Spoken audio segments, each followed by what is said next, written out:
Amém. Graças a Deus pela cruz, graças a Deus por sua graça maravilhosa que nos atraiu. A Bíblia diz que nós não o buscávamos, que, pelo contrário, nós éramos inimigos dele, nós estávamos em inimizade com ele. O intento do nosso coração não era por Deus, mas ele veio ao nosso encontro. Ele decidiu revelar o seu amor, a sua graça, a sua bondade e nos atrair a ele. E há motivo para muita gratidão em nossos corações por isso. Somos gratos também porque ele nos guardou e nos preservou, né? Mais ou menos um mês atrás eu ouvi um sermão que mexeu muito comigo, em que o pastor dizia exatamente sobre isso, né? O pastor Sidney Costa, lá da IBMA, dizia: por que Deus nos guardou? Por que Ele nos preservou? Né? Essa é uma pergunta que a gente tem que fazer. Quantas pessoas morreram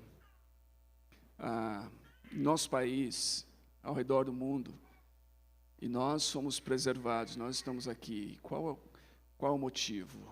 Nós certamente não somos melhores do que os outros. Então, é uma coisa que a gente tem que responder com a nossa vida e com as nossas escolhas e com o modo como nós devemos viver. Ontem mesmo, nesse tempo de lembrança do 11 de setembro, e né, eu mesmo fiz uma postagem, porque aquele dia foi um dia marcante, não só nos Estados Unidos, no mundo, e eu me lembro exatamente daquele dia, de tudo que aconteceu. Era uma terça-feira, nós tínhamos reunião de oração com a pizza famosa lá na Vila Mariana. Eu me lembro de chegar no final do dia, depois de tudo, para a reunião de oração, e sabe, como que estávamos marcados por aquilo. Então, quando aconteceu aquilo nos Estados Unidos, e depois as consequências daquilo, na verdade, o mundo foi mudado. Algumas pessoas dizem que foi, na verdade, a mudança real de século, ou a mudança do entendimento de uma série de coisas, aconteceu ali talvez tenha sido para muitos, ali foi o marco dessa pós-modernidade. Né? A mudança que houve no mundo após 11 de setembro, muitas pessoas começaram a se perguntar também o sentido da vida. E a pandemia não é diferente. Ela exige da gente perguntas, reflexão sobre qual é o nosso propósito, por que a gente está aqui, por que a gente foi poupado disso, qual é a nossa missão de vida.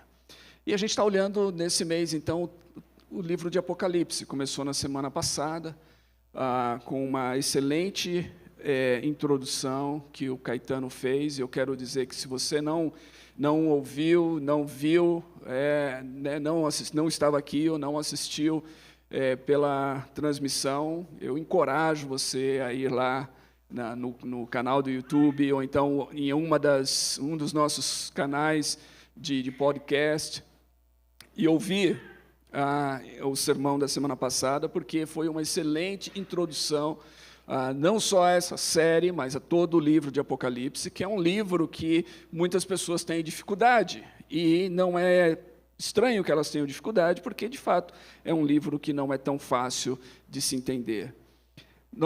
Nessa série, nós, na verdade, não vamos abordar o livro inteiro, e sequer vamos abordar em detalhes as 7 igrejas cujo tema da série se refere. Mas nós vamos dar uma introdução, e talvez um gostinho para você poder olhar para esse livro com novos olhos, e é possível que a gente inclua nessas classes de estudos que estão acontecendo, é possível que em algum momento a gente inclua uma classe de estudos sobre o Apocalipse, para ajudar aquelas pessoas que querem mergulhar um pouquinho mais no que esse livro tem a nos ensinar. É o último livro da Bíblia, e a palavra Apocalipse geralmente é usada para né, quando você fala no gênero de filmes, ou alguma coisa apocalíptico, está falando de catástrofe, né? Fim do mundo, catástrofe, aquela coisa assustadora, ameaçadora.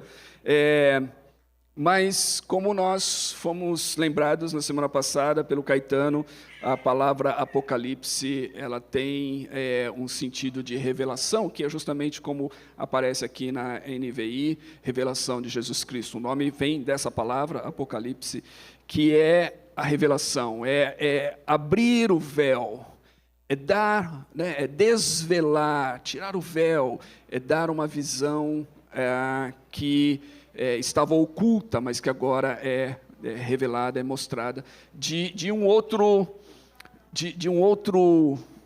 esfera, a gente pode dizer assim, de um outro mundo, que é tão real quanto esse mundo que nós conhecemos, que é o mundo espiritual, que é a esfera espiritual. Então, o Apocalipse, ele trata disso. E é interessante porque, como eu disse, ele é difícil de entender justamente porque não é um livro que tem apenas um tipo literário. Apocalipse é composto de 3 tipos literários. Ele é uma epístola, você vê isso claramente, ele começa justamente com uma saudação, igual às epístolas de Paulo, depois ele tem assim, o destinatário, para quem que essa epístola está sendo enviada, e ele termina, como todas as epístolas, também com uma saudação final, com uma bênção final. O último versículo de Apocalipse é muito típico das epístolas. Então, ele é um texto epistolar, a gente pode dizer assim, ele é uma carta que é enviada. Não só as cartas, como a gente conhece nos capítulos 2 e 3, as 7 igrejas, mas todo o livro é, de certa forma, uma epístola. Mas não é apenas uma epístola. O livro tem um aspecto de um livro profético, da profecia. E quando a gente pensa na profecia, a gente geralmente pensa em alguma coisa que está anunciando algo, um prenúncio do futuro, né? Algo que vai acontecer, que não aconteceu ainda. Então, a profecia para nós é sempre assim. Só que a profecia na Bíblia não é necessariamente assim. Basta você ler os profetas do Velho Testamento, todos eles. A maior parte do conteúdo e da característica do texto profético é uma característica de denúncia, de apontar justamente aquilo que está errado e convocar aqueles a quem a denúncia se destina a um arrependimento, a uma conversão. Então, essa é, na verdade, a característica principal do texto profético e da profecia. E em Apocalipse não é diferente. Aqui também, de certa forma, há uma denúncia de uma série de coisas que estão acontecendo no mundo e um chamado contínuo ao arrependimento. Evidentemente que a promessa que é feita àqueles que se arrependem, ou o alerta que é feito para aqueles que não se arrependem, aí você vê, então, tanto nos profetas no Velho Testamento, quanto no Apocalipse, como um elemento de prenúncio, daquilo que há de acontecer no futuro. Mas a maior parte do texto profético tem a ver com realidades presentes e não necessariamente com realidades futuras.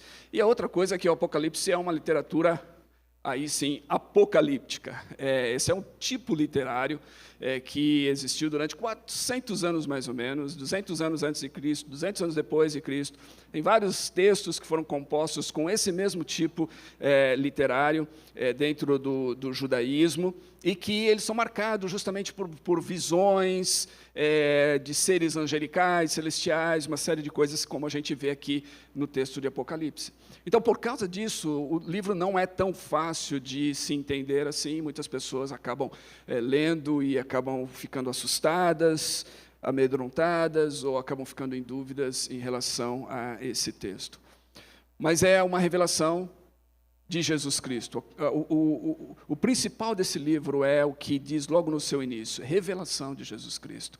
E a coisa principal nesse livro é que a gente entenda que Jesus está se revelando como aquele que é Senhor soberano de tudo e de todos.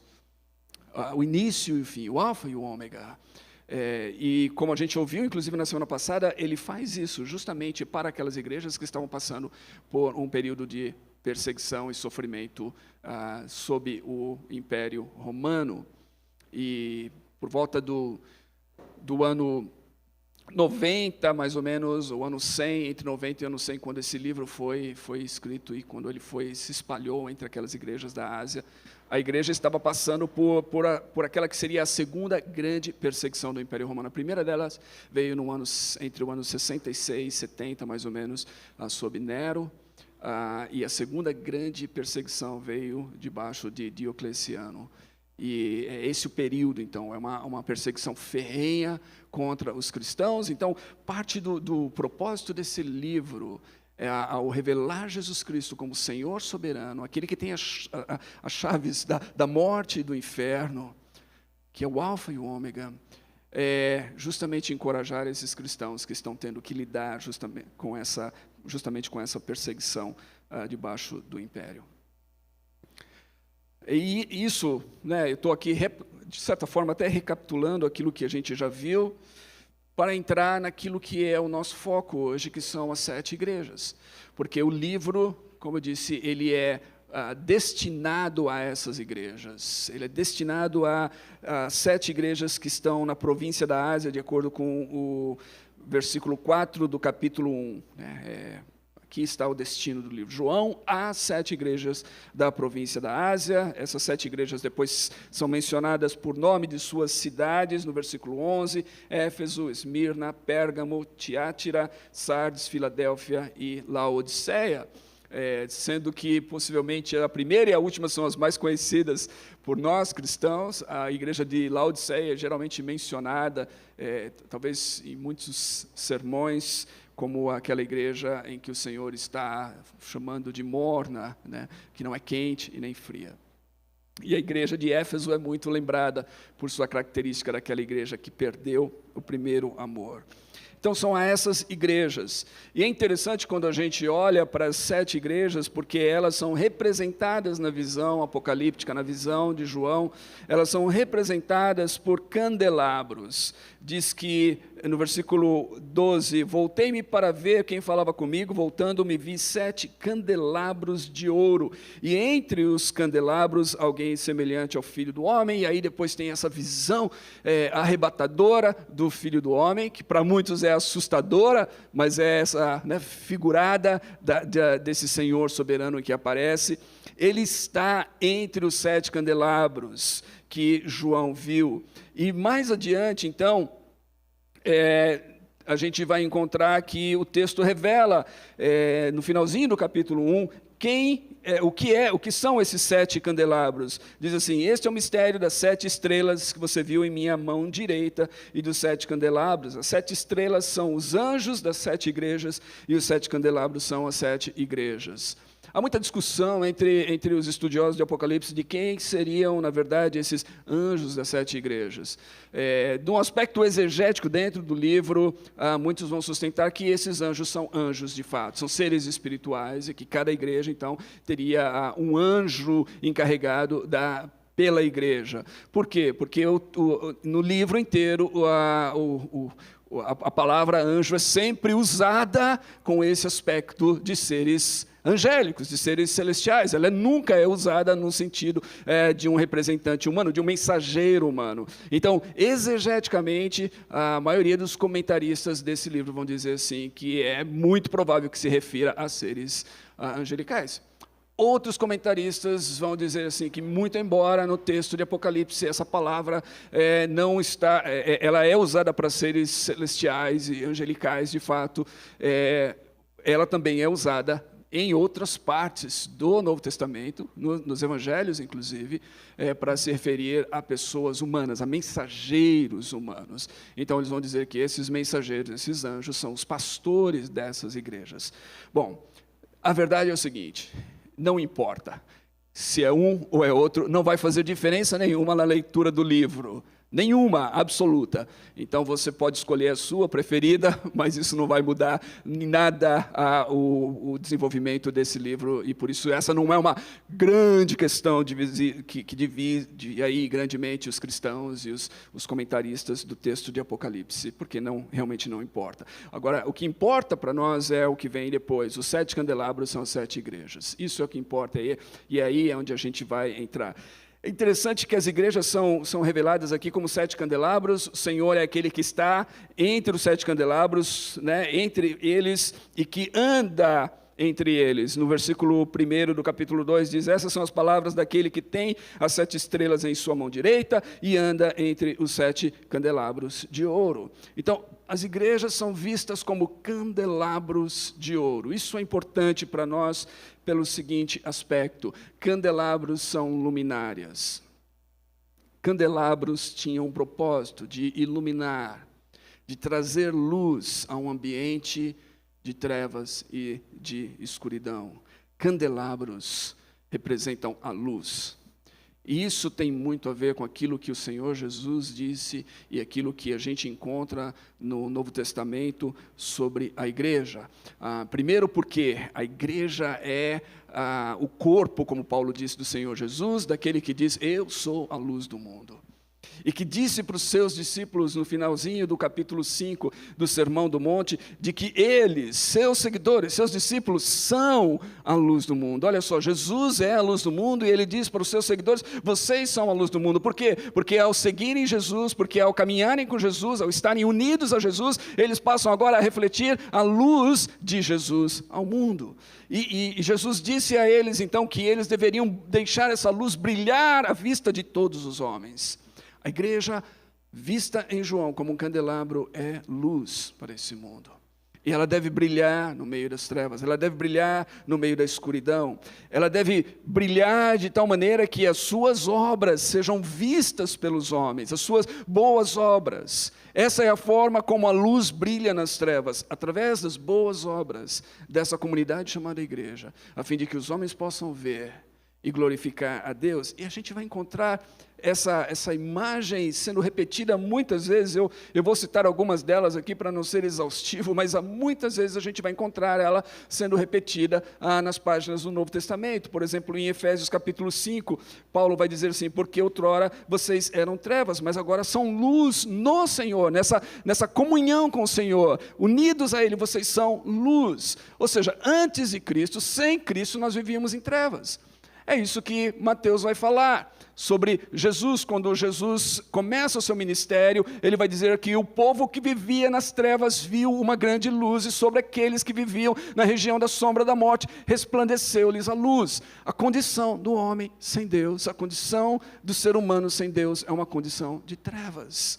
Mas quando Jesus vem, ele vem para resplandecer a luz, ele vem para dissipar as trevas. E quando nós conhecemos Jesus e nos unimos a Ele, então nós nos tornamos exatamente isso, em luminárias. Agora são luz no Senhor. Vivam, portanto, Paulo diz, como filhos da luz. Pois o fruto da luz consiste em toda bondade, justiça e verdade. E aprendam a discernir o que é agradável ao Senhor. Não participem das obras infrutíferas das trevas, antes exponham-nas à luz. Então essa é a nossa condição, é a condição daqueles que são seguidores de Cristo. Essa é a condição da igreja. A igreja é luz, que deve brilhar nas trevas, que não deve participar das obras das trevas, mas que deve viver de maneira que diz respeito à sua natureza, a sua nova natureza agora, como filhos e filhas de Deus, do Deus que disse, haja luz. E Filipenses 2, 14 e 15 é um texto muito parecido de Paulo à igreja de Filipos, dizendo exatamente a mesma coisa em relação ao comportamento da igreja, a essa luz que brilha através das ações, das boas obras e do comportamento. Diz lá, façam tudo sem queixas nem discussões, para que venham a tornar-se puros e irrepreensíveis, filhos de Deus inculpáveis, no meio de uma geração corrompida e depravada, na qual vocês brilham como estrelas no universo. Façam tudo de tal maneira que a vida de vocês possa brilhar numa geração depravada, numa geração corrompida, numa geração que está vivendo em trevas, que a vida de vocês possa brilhar como estrelas no universo. A igreja é luz.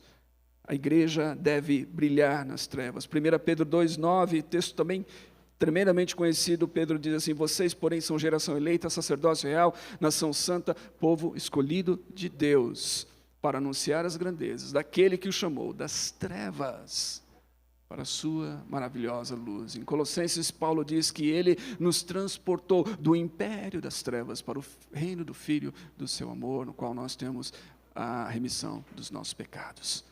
Então, essa é a nossa condição, essa é a condição da igreja.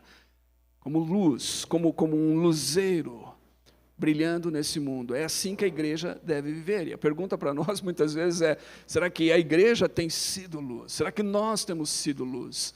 Será que nós estamos brilhando no meio da escuridão? Note, tem a ver com o nosso comportamento, tem a ver com as nossas ações, tem a ver com o fato de que nós permanecemos ligados a Jesus e nós nos afastamos daquelas coisas que Jesus não faz parte, que Jesus que não fazem parte daquilo que Jesus nos ensinou. Isso é ser luz. Agora, outra coisa interessante dos candelabros é que eles são relatados como candelabros de ouro. E todas as vezes que a gente vê isso nas Escrituras, e não só nas Escrituras, mas quando a gente vê nas Escrituras, muitas vezes, principalmente no Velho Testamento, o ouro está ligado à divindade, aquilo que está ligado a Deus, pertence a Deus. Mas o ouro tem esse aspecto de algo tremendamente valoroso. Não existe nada que tenha mais valor do que o ouro. Então, a igreja, ela é preciosa para Deus. O candelabro de ouro revela que essa igreja é preciosa para Deus, e é isso que a gente vai encontrar nas Escrituras. Quando Paulo está falando aos presbíteros em Mileto, em Atos capítulo 20, ele está se despedindo deles e dizendo aquelas palavras tão bonitas, eu acho tão bonitas, mas ao mesmo tempo tão emocionantes. Diz que eles choraram quando ouviram as palavras dele, porque ele está falando assim: vocês não me verão novamente.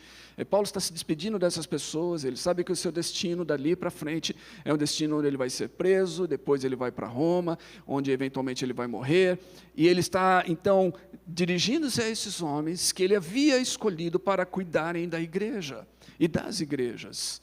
E no meio disso tudo ele fala assim: cuidem de vocês mesmos e de todo o rebanho sobre o qual o Espírito Santo os nomeou, ou os designou bispos para pastorearem a igreja de Deus. E que igreja é essa? Paulo diz: a igreja de Deus que ele comprou com seu próprio sangue. A igreja é preciosa. Ela é preciosa para Deus, porque a igreja custou nada menos do que o sangue de Cristo. Cristo morreu pelos nossos pecados. Cristo morreu para que nós pudéssemos ser igreja. Cristo deu a sua vida por nós. É por isso que nós somos preciosos. É por isso que, e lembrando que a igreja são pessoas em comunhão com Deus, unidas em comunhão com Deus e umas com as outras. Então nós estamos falando de pessoas. Por isso que nós falamos dessa comunidade igreja como uma família de irmãos e irmãs. Isso deveria fazer com que nós pensássemos muito quando nós olhamos para os membros desse corpo, dessa igreja, e nós tratamos um ou outro com desprezo, seja por que motivo for.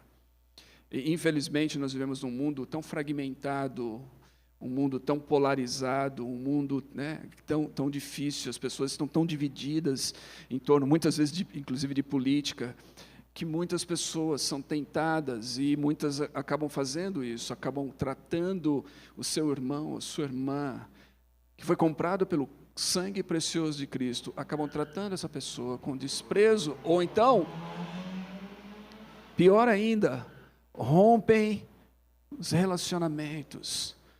E eu vinha conversando com a Mara sobre isso ainda hoje. Eu tenho ficado cada vez mais espantado com isso, porque quando alguém rompe o relacionamento com outra pessoa que faz parte da sua família espiritual, que confessa Jesus, que ama Jesus, mas que tem uma visão política diferente. Quando você rompe o relacionamento com essa pessoa por causa da visão política, você colocou a visão política acima daquilo que Cristo fez.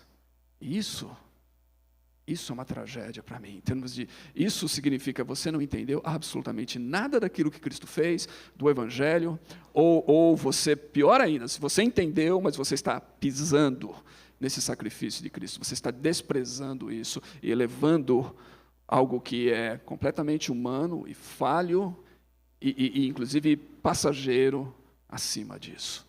Então a igreja é preciosa para Deus, ela deveria ser preciosa para nós também.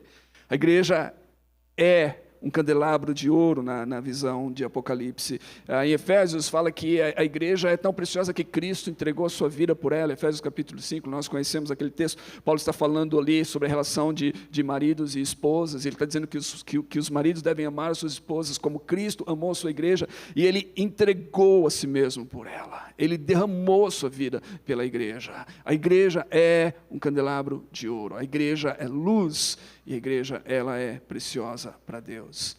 É interessante quando a gente olha para Apocalipse e considera essas palavras, porque em Apocalipse nós vamos ver grupos diferentes de igrejas. Pelo menos 3 grupos estão aqui. Primeiro, estão aquelas igrejas que estão morrendo espiritualmente. Essas igrejas são luz. Elas são preciosas para Deus, mas Apocalipse diz que elas estão morrendo espiritualmente. Sardes, por exemplo, diz que ela tem fama de viva, mas ela está morta. Ou Laodiceia, que está morna, perdeu o seu fervor e que está correndo um sério risco espiritual. Há um outro grupo de igrejas, que são aquelas igrejas que têm enfermidades potencialmente graves. E aí a gente vai encontrar a igreja de Éfeso, que é uma igreja que perdeu o amor, que está sem amor. A igreja de Pérgamo, que é uma igreja onde a falsa doutrina está presente. E a igreja de Tiátira, que é uma igreja que está mergulhada na imoralidade. São igrejas que têm enfermidades potencialmente graves. E aí a gente vai encontrar um terceiro grupo, que são aquelas igrejas espiritualmente saudáveis, onde se encontram as igrejas de Esmirna e a igreja de Filadélfia. Acerca da igreja de Esmirna, diz que ela é uma igreja rica.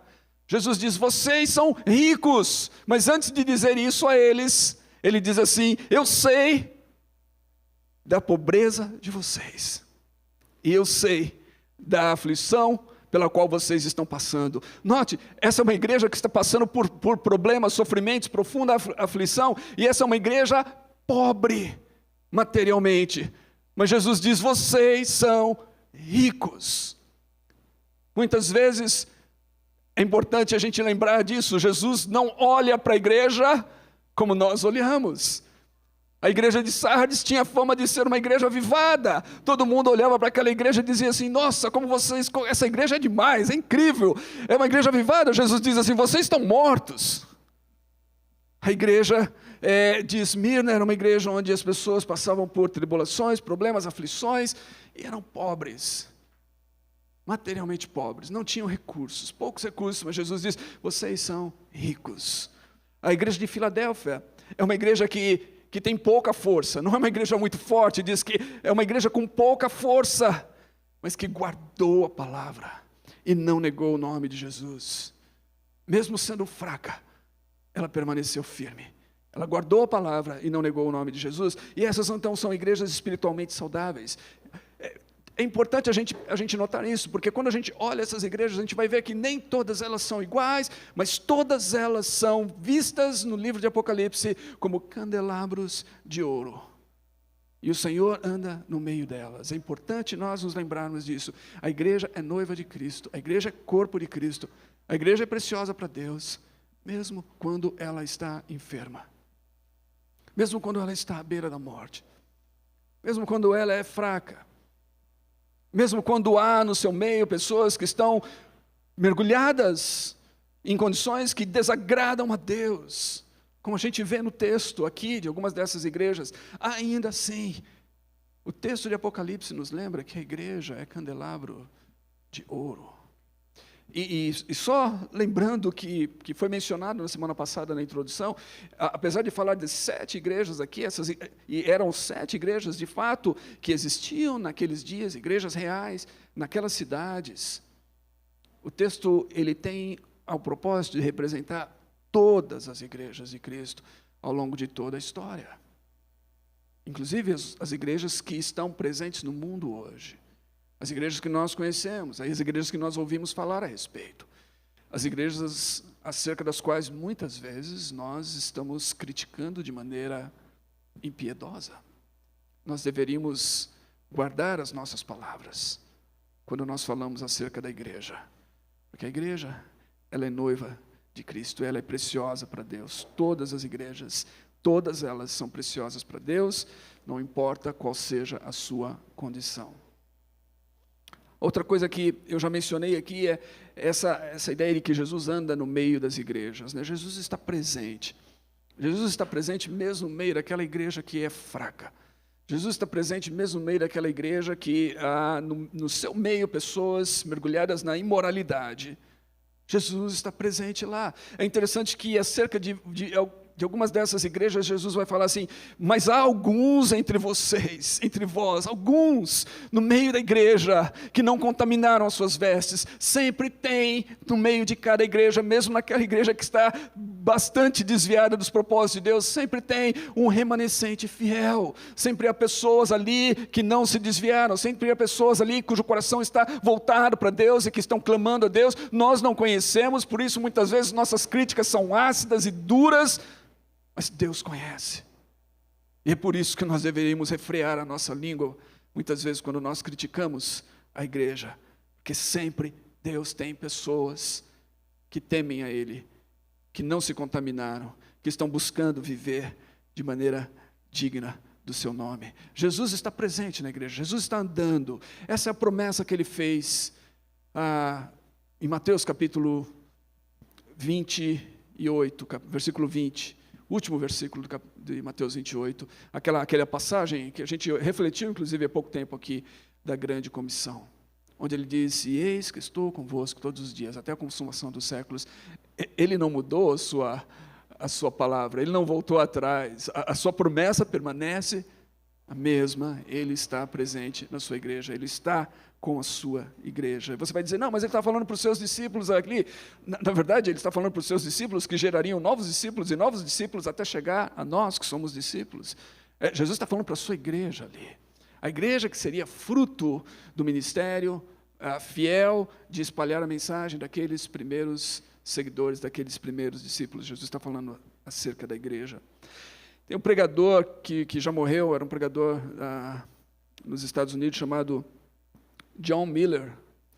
O apelido dele era Jack Miller, e eu não conheci, de fato eu comprei há pouco tempo, mas ainda não li a sua biografia, mas eu sei disso, por ouvir de outras pessoas, que ele costumava dizer algo para a igreja, e lembrar a igreja de maneira frequente as seguintes palavras: tenha bom ânimo, igreja, você é pior do que você pensa. Tenha bom ânimo, igreja, você está à beira do abismo.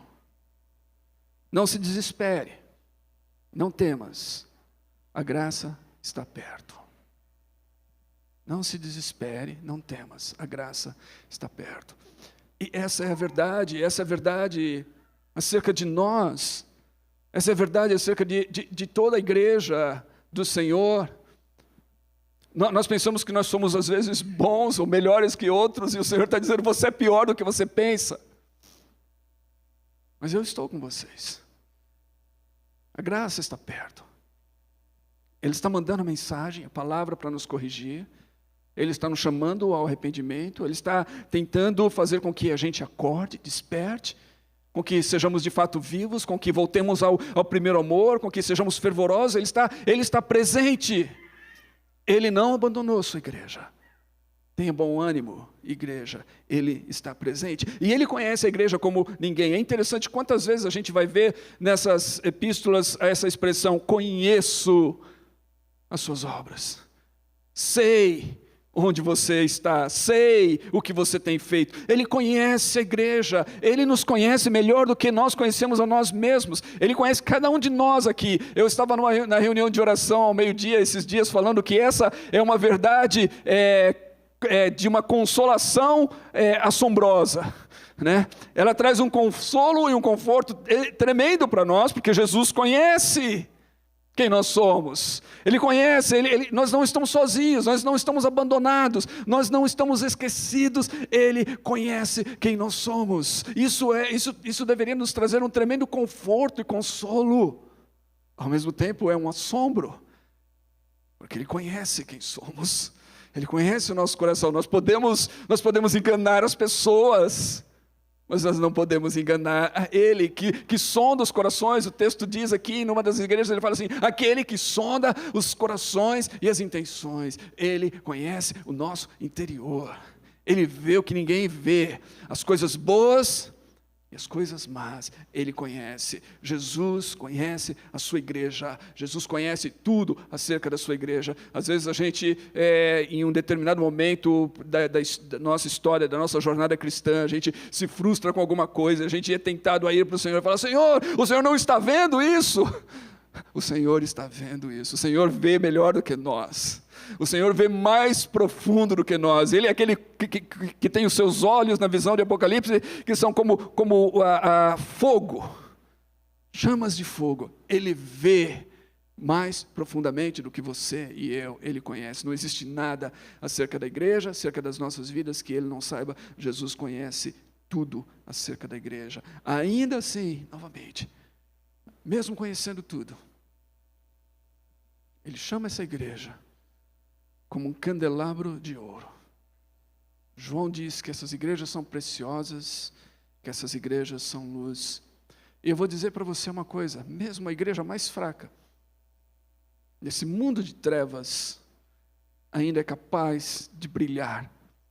Pode ser com uma pequena centelha, uma faísca, mas ela ainda é capaz de brilhar nesse mundo de trevas que a gente vive. Nós devemos nos lembrar disso. Então, dessas epístolas, e a gente não vai olhar individualmente cada uma delas, mas dessas epístolas nós podemos tirar pelo menos 3 lições que eu gostaria de deixar aqui conosco para refletirmos e pensarmos inclusive acerca da nossa própria vida. A primeira delas é que a igreja deve perseverar em meio ao sofrimento. Você vai encontrar a palavra perseverança várias vezes nessas cartas e ao redor desse texto de Apocalipse no livro. É interessante que perseverança é uma das marcas do verdadeiro seguidor de Cristo, da igreja. É uma das marcas, a gente encontra desde Atos, o texto que nós usamos aqui para o 2:42, Atos 2:42 a 47. 2:42 diz que eles perseveravam, eles se dedicavam à doutrina, à comunhão, partir do pão e as orações. Perseverança é uma marca do discípulo. Jesus disse que se alguém quer ser seu seguidor, negue-se a si mesmo, tome a cruz e siga-me. E aí, nesse contexto de seguimento de Jesus, Jesus falou assim: se alguém colocar a mão no arado e olhar para trás, não é digno de mim. O seguidor de Jesus é aquele que é comparado nas parábolas do reino, em Mateus 13, como o homem que é um mercador de pérolas, e que de repente descobre que é uma pérola que tem mais valor do que todas as outras. Ele vende tudo, todas as suas pérolas, para comprar aquela única pérola, chamada de pérola de grande valor. Ou semelhantemente, um homem que descobre que tem um tesouro enterrado num campo, ele vende tudo o que ele tem para comprar aquele campo onde tem aquele tesouro enterrado, porque ele sabe que comprando aquele campo, ele vai ser o homem mais rico de todos. O seguidor de Jesus é aquele que, ao encontrar Jesus, encontra o que há de mais precioso em sua vida. E por amor a Jesus, ele está disposto a abrir mão de tudo o mais, seja o que for, tudo mais. Jesus disse, nesses termos difíceis para nós, Jesus disse: se alguém não me ama mais do que ama seu pai e mãe, marido, esposa, filhos, irmãos, a própria vida, não é digno de mim. O que Jesus está dizendo? Ele está dizendo que nós não entendemos quem Ele é ainda, a menos que a gente possa vê-lo como aquele com o qual nós temos tudo, sem o qual nós não temos nada. E estamos dispostos, então, a segui-lo o resto de nossas vidas. Não olhar para trás, não voltar atrás, não recuar. Não existe outro caminho a seguir. É tão interessante isso, que mesmo Nietzsche, e não acreditava evidentemente no cristianismo, mas num aforismo no seu livro Além do Bem e do Mal, ele tem uma expressão interessante para falar, e ele está usando nessa referência justamente os seguidores de Cristo, os discípulos. E ele fala assim que há uma recompensa numa longa obediência na mesma direção. A longa obediência na mesma direção, não voltar atrás. Não existe outro caminho a não ser para frente, a não ser olhar para Jesus e persegui-lo com tudo aquilo que eu tenho e sou. Então, a igreja precisa perseverar, mesmo no meio do sofrimento, porque nós vamos ver, no decorrer da história, a igreja sempre enfrentou sofrimentos. Na verdade, nós aqui no Brasil é que nós temos uma vida como igreja de Cristo, certa mordomia até, nós somos mimados, nós não sabemos o que é sofrer. Nós não sabemos o que é sofrer. Por amor a Cristo, por amor ao Evangelho? Não, nós não sabemos. Houve um tempo no Brasil, e se você estudar a história do protestantismo no Brasil, e você conversar com algumas pessoas mais velhas, em que muitas pessoas eram presas por causa do Evangelho, presas por pregar o Evangelho. Isso aconteceu aqui há 50 anos ou mais. Não acontece mais, ninguém é preso por pregar o Evangelho aqui, ninguém é preso por falar numa igreja, essas coisas não acontecem. Pode ser que venha a acontecer. Pode ser que as coisas mudem, pode ser que, eventualmente, nós sejamos, de fato, perseguidos por causa da nossa fé aqui. Novamente, isso aconteceu em outros países, em outros momentos da história, onde havia liberdade, a liberdade se tornou restrita e até foi retirada dos cristãos. Mas nós precisamos perseverar, mesmo no meio dos sofrimentos, da aflição, precisamos perseverar. E esse sofrimento pode vir com a perseguição religiosa, ou pode vir com a pobreza, pode vir com a falta de recursos. É uma forma de sofrer, mas nós precisamos perseverar. Segundo, a igreja deve rejeitar falsos ensinos e falsos mestres.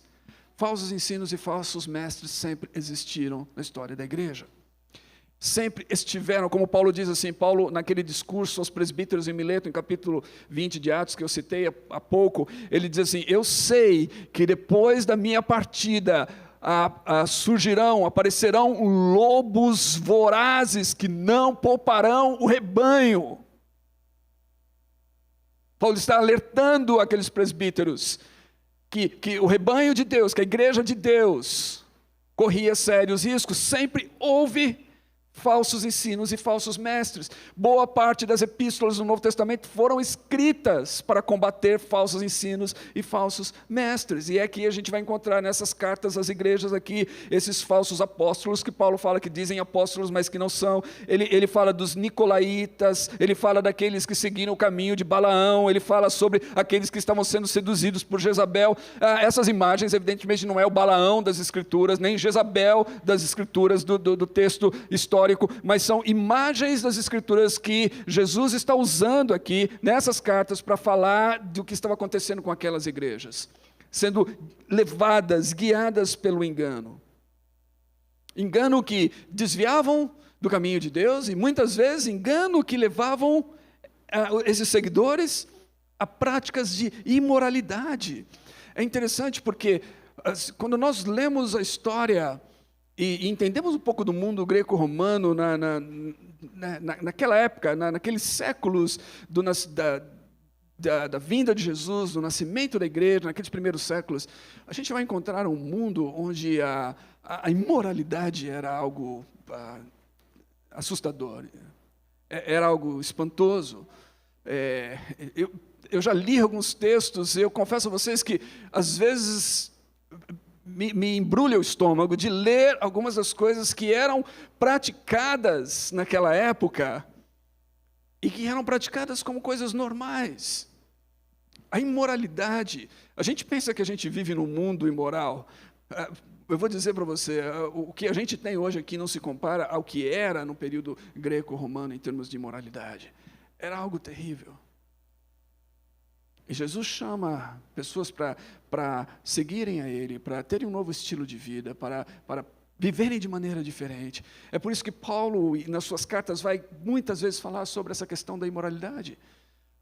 E às vezes a igreja está mergulhada nisso, a igreja de Corinto se mergulhou nisso. A primeira carta aos Coríntios, a gente vai ver vários dos alertas de Paulo ali, justamente porque eles estavam mergulhados na imoralidade. E aqui, essas igrejas da Ásia também, esse era um perigo presente, e era um perigo que muitos acabaram se entregando à imoralidade. Imoralidade sexual. Práticas sexuais completamente desenfreadas, sem nenhum tipo de padrão daquilo que Deus estabeleceu, daquilo que representa o propósito de Deus para a vida humana. E quando fala aqui, então, de Jezabel e dos seus falsos ensinos que levam a práticas imorais, a palavra aqui está falando de imoralidade sexual. O termo grego, caso, que tipo de imoralidade é essa? Está falando de imoralidade sexual, de práticas sexuais pecaminosas naqueles dias. Então, a igreja deve rejeitar os falsos mestres e deve rejeitar os falsos ensinos. A igreja deve se posicionar contra isso. A igreja deve preservar aquilo que é chamado de sã doutrina, ou centro da doutrina. Para nós, aqui no 242, nós temos tentado resumir isso com o credo apostólico. É lógico que tem mais do que isso, mas o núcleo daquilo é o credo apostólico. Que toda vez que alguém, então, tenta sair fora daquelas palavras do credo apostólico, então nós estamos falando, não, esse daqui não é o caminho que nós vamos seguir. Não é onde nós queremos. E nós já tivemos pessoas que tiveram que sair da igreja, não que a gente mandou elas embora, mas elas saíram porque elas perceberam que entre nós elas não iam conseguir permanecer, porque elas estavam indo numa direção diferente daquilo que nós cremos, daquilo que nós defendemos, daquilo que nós queremos proteger. Então a igreja deve ser perseverante no meio do sofrimento, ela deve rejeitar falsos ensinos e falsos mestres, ela deve preservar o amor e o fervor. Isso é muito importante, porque a primeira carta aqui é a igreja de Éfeso. Essa igreja de Éfeso é uma igreja que é louvada pelo seu amor, nas epístolas paulinas. Mas que aqui em Apocalipse Jesus diz assim, eu tenho isso contra vocês, vocês deixaram o primeiro amor. O amor da igreja não é algo fixo que vai permanecer para sempre. Ele tem que ser preservado. E não só o amor, mas o fervor. O fervor de uma igreja tem que ser preservado. E novamente, devemos pensar isso em termos coletivos, mas devemos pensar isso também em termos individuais. E tem mais. A igreja pode ser ortodoxa na doutrina e ser uma igreja sem amor e uma igreja morna ou fria. O fato da igreja ser ortodoxa na doutrina não significa que ela é necessariamente uma igreja amorosa e não significa que ela é necessariamente uma igreja fervorosa. E não existe nada mais claro do que isso, isso que é a igreja de Éfeso que a gente encontra aqui. É uma igreja que Jesus diz assim, vocês não toleram os homens maus, que dizem ser apóstolos e não são. Vocês são bons em discernir o erro, vocês são bons em rejeitar os falsos mestres, e rejeitar as falsas doutrinas, vocês são bons em preservar a ortodoxia, mas vocês deixaram o primeiro amor. Francis Schaeffer, mais ou menos na parte final da sua vida, Francis Schaeffer, para quem não conhece, foi um pastor presbiteriano que dedicou boa parte da sua vida àquilo que é chamado de apologética no seu tempo, a ler, fazer uma leitura do mundo na sua época e prover respostas cristãs e ajudar os cristãos a lidarem com o que estava acontecendo. Ele viveu, isso aconteceu finalzinho dos anos 50 e toda a década dos anos 60 e 70. Schaeffer fez isso, ele foi o fundador daquilo que é conhecido como L'Abri, e quando ele estava no L'Abri, na Suíça, o Eric Clapton foi conversar com ele naquela época, para entender um pouquinho das coisas e em busca de um caminho de espiritualidade. Tamanha era a influência que ele tinha. Ele escreveu vários livros, ele era um pensador profundo, de olhar o mundo, tentar entender a fé. Mas para o final da sua vida ele escreveu um texto bem curto, chamado A Marca da Igreja, onde ele diz exatamente isso. Onde ele fala, a despeito de ser alguém que lutou tanto para preservar a ortodoxia, a doutrina, a igreja não cair no erro, Schaeffer reconheceu que a marca da igreja é o amor. A igreja precisa ser conhecida pelo amor e que ela pode ser correta na sua doutrina, mas pode falhar naquilo que deve ser a sua marca, que é o amor. Então, a igreja deve preservar o amor, e ela deve preservar o fervor. A primeira carta é a Éfeso, a igreja que perdeu o amor. A última carta é a Laodiceia, a igreja que perdeu o fervor. A igreja que é morna, a igreja que não tem paixão. A igreja que precisa recuperar a paixão. A igreja que pensa, inclusive, nesse seu estado de estar morna, nesse seu estado de sem fervor. É uma igreja que pensa estar indo bem. É uma igreja que diz assim, eu não tenho falta de nada. Eu sou rica. E Jesus chama essa igreja de desgraçada. Miserável, pobre, nu. E Jesus diz assim, eu recomendo a você que você compre de mim ouro. Eu recomendo que vocês me busquem. Porque eu estou para vomitá-los da minha boca. Palavras talvez mais duras de Jesus para qualquer igreja são essas dirigidas à igreja de Laodiceia. Então, a igreja não pode abandonar o amor, a igreja não pode abandonar o fervor, e isso, novamente, são palavras comunitárias para a igreja, de um modo geral, mas elas são palavras para nós, porque a igreja é formada por pessoas. Então nós devemos nos perguntar, estamos perseverando ou estamos olhando para trás? Estamos correndo em direção ao alvo, olhando fixamente para Jesus, autor e consumador da nossa fé, porque sabemos que com Jesus nós temos tudo, sem Ele tudo é nada. Estamos. Nós devemos nos perguntar, estamos atentos às doutrinas, falsos ensinamentos, ideologias, pensamentos, ideias, conceitos que são semeados de um modo geral no mundo, e muitas vezes que entram na igreja e que nos desviam da verdade, do caminho de Deus, da vontade de Deus. Estamos negociando, estamos caindo numa ideia de que as coisas são relativas. Estamos mergulhados no relativismo moral, porque é isso que acontecia naquela época, e isso acontece hoje. São formas diferentes, ideias diferentes, talvez mais sofisticadas, são as mesmas. Ou estamos rejeitando essas coisas, estamos dizendo, não, eu tenho princípios que foram estabelecidos por Deus e por sua palavra, e eu vou permanecer fiel a eles. Essa é a verdade que eu agarrei, e eu vou permanecer fiel a ela. Eu não vou me dobrar, eu não vou me curvar. Estamos perseverando no amor e no fervor. Sabemos o que é amar. Há amor em nossos corações, amor pelas pessoas, todas elas, sejam quem elas forem. Amamos de fato. Somos fervorosos. Estamos procurando amar a Deus de todo o coração, de toda a nossa alma, de todo o nosso entendimento. Há uma chama queimando em nós. A pergunta que nós devemos fazer, inclusive, é o quanto disso se traduz na nossa devoção a Deus, na nossa paixão pela palavra de Deus, na nossa busca por Deus por meio da oração, na nossa adoração diária e comunitária. Quanto fervor há nessas coisas. Porque é isso que Jesus está procurando em suas igrejas. Ele não abandonou a igreja, ele continua com ela, ele continua andando no meio dessa igreja, ele conhece tudo a respeito dessa igreja. Mas ele procura corrigir, porque como o texto de Apocalipse diz, ele é aquele que corrige a quem ama.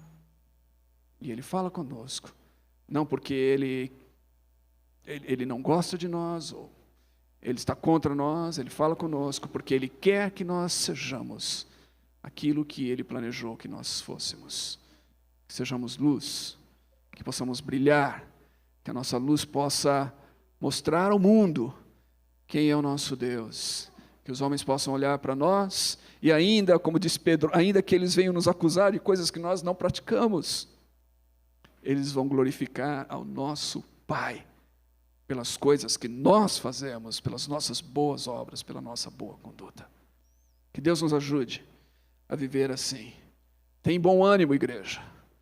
Podemos ser piores do que pensamos, mas a graça está perto de nós. Estamos à beira do abismo. Não vamos temer. A graça está perto de nós. O Senhor está conosco. Vamos orar juntos.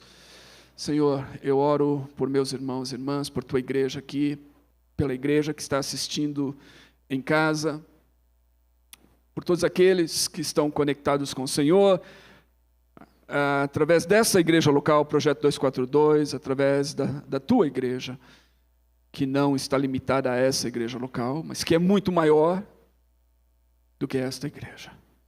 Eu oro para que nós possamos entender aquilo que o Senhor quer, os teus propósitos. Eu oro para que, ao lermos essas palavras do texto de Apocalipse, nós possamos nos lembrar de quão preciosa é a igreja aos teus olhos e de qual é a função da igreja nesse mundo. Nós estamos aqui para brilhar no meio das trevas.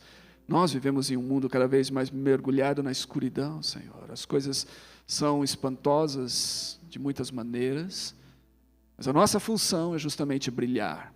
A nossa função é justamente, como igreja do Senhor, manifestar a esse mundo as tuas boas obras, o teu amor, o teu caráter, a tua santidade, a tua justiça. E eu oro para que nós possamos fazer isso. Livra-nos de nos desviarmos, livre-nos de perdermos o fervor.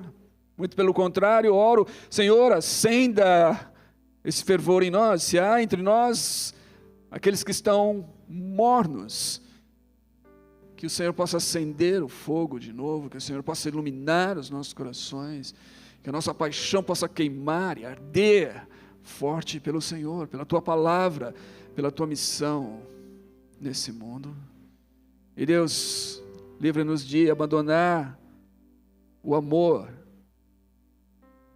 o primeiro amor, aquele amor que fez com que nós estivéssemos dispostos a abrir mão de tudo para Te seguir, mas que com o decorrer do tempo nós começamos a titubear, e parece que começamos a amar mais coisas, pessoas, causas, do que o Senhor. E Deus, eu oro para que nós possamos voltar àquele primeiro amor, aquele amor que faz com que nós possamos dedicar toda a nossa vida, todo o nosso ser, todos os nossos pensamentos, tudo ao Senhor. E tudo mais está debaixo disso, está submisso a isso. E nada que se coloca no caminho desse amor tem espaço em nossas vidas. É isso que eu te peço por mim. É isso que eu peço por essa igreja aqui, por todo o teu povo, para que venha o teu reino, a tua vontade seja feita na terra como nos céus, em nome de Jesus.